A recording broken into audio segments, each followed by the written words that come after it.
If you were anything like me, before this class, you didn't think much about chemistry. Chemical reactions happened, and it was just part of life. I knew about chemistry, but it was not a big part of my everyday life, so I just ignored it. However, I have always been interested in it. This chemistry class has dramatically extended my knowledge of chemistry, and I am starting to see the world through the eyes of a chemist. Not to mention, my BS detector is pretty accurate these days as well. With my newfound perspective on chemistry, I was very excited to pick a topic for this project. I decided to do my project on baking soda. Baking soda is something that is used in our houses all the time, yet I have never known how baking soda worked. Plus, you can do some pretty cool experiments with it, as you guys will find out later. Now, before we go into how baking soda works, let's look into the history of baking soda and what it is used for. So it turns out, baking soda has been used as far back as ancient Egypt. The ancient Egyptians used baking soda as a cleaning agent, and they also used it in the mummifying process. Baking soda was sort of forgotten up until 1843 when Alfred Bird, a British chemist, started to experiment using baking soda. His wife was allergic to yeast, so he set out to find an alternate solution. He came up with the world's first baking powder using tartaric acid, cornstarch, and sodium bicarbonate, which is also known as baking soda. In 1846, the Arm & Hammer brand was created. Baking soda slowly started to become known as more than just useful for cooking. In 1970, baking soda became known as an alternate to harmful chemical cleaners. In 1972, people began to use baking soda to keep their food fresh by putting a box of baking soda in their fridge. And in 1986, baking soda was used to clean off the inner copper walls of the Statue of Liberty. The cleaning was done to celebrate the 100th anniversary of the Statue of Liberty. Using sodium bicarbonate to clean off the statue did no damage to the copper walls and left the copper spotless. Today, baking soda is used in so many products. It is used in fire extinguishers, laundry detergent, toothpaste, deodorant, and countless more. Now that we have talked briefly about the history of sodium bicarbonate, let's talk about the chemistry behind it. Sodium bicarbonate is an ionic compound. Its chemical formula is NaHCO3. As we have learned, an ionic compound is formed from a cation, which is a positively charged ion, and an anion, which is a negatively charged ion.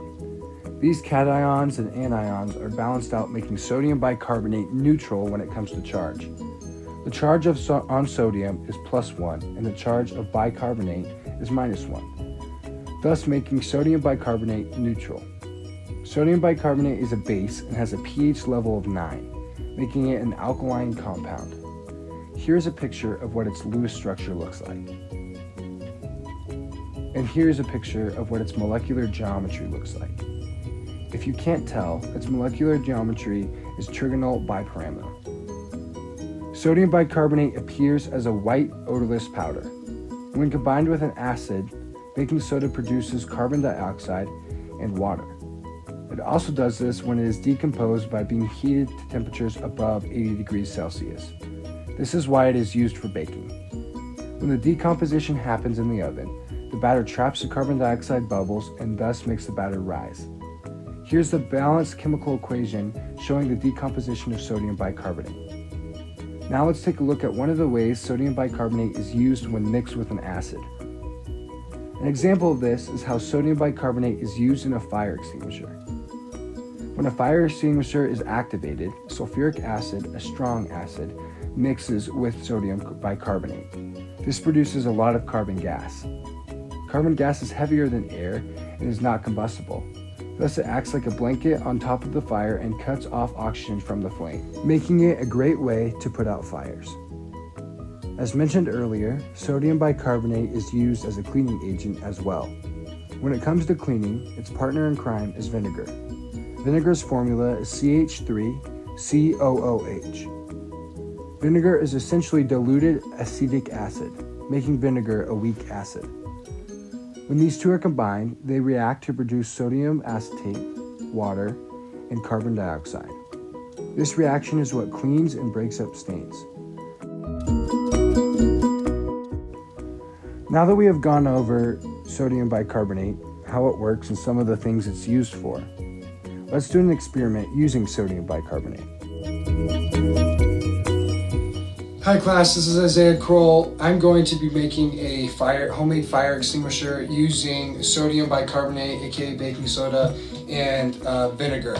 I wanted to use sulfuric acid. That's what's used in a regular fire extinguisher, but you can't get your hands on that, and it's not that safe to be used in the house. So I'm going to be using vinegar instead. It will still work. It just won't make as much carbon dioxide gas, which is what puts out the fire, but we will still work as a fire extinguisher.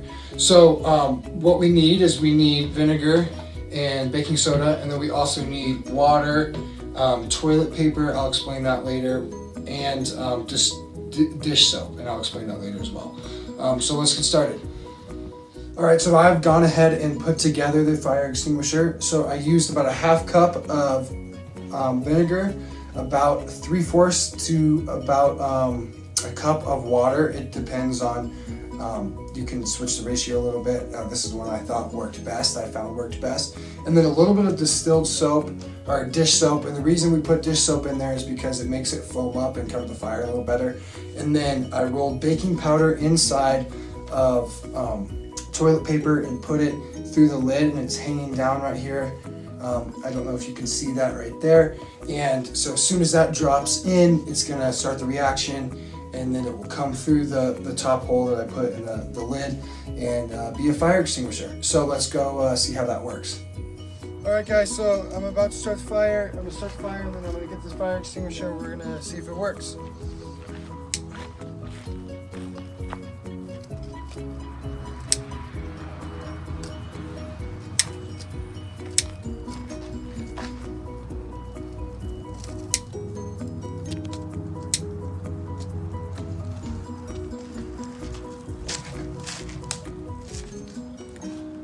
Go.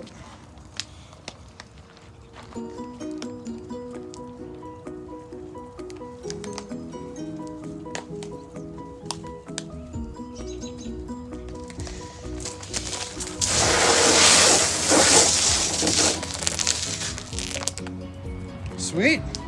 All right. I've really enjoyed taking CHE-111 this semester. I have learned so much, and I am excited to take my newfound knowledge and apply it to the world outside of the classroom. This project gave me the ability to do so, and for that, I am very grateful. Thank you so much for watching, and I hope you were able to learn something.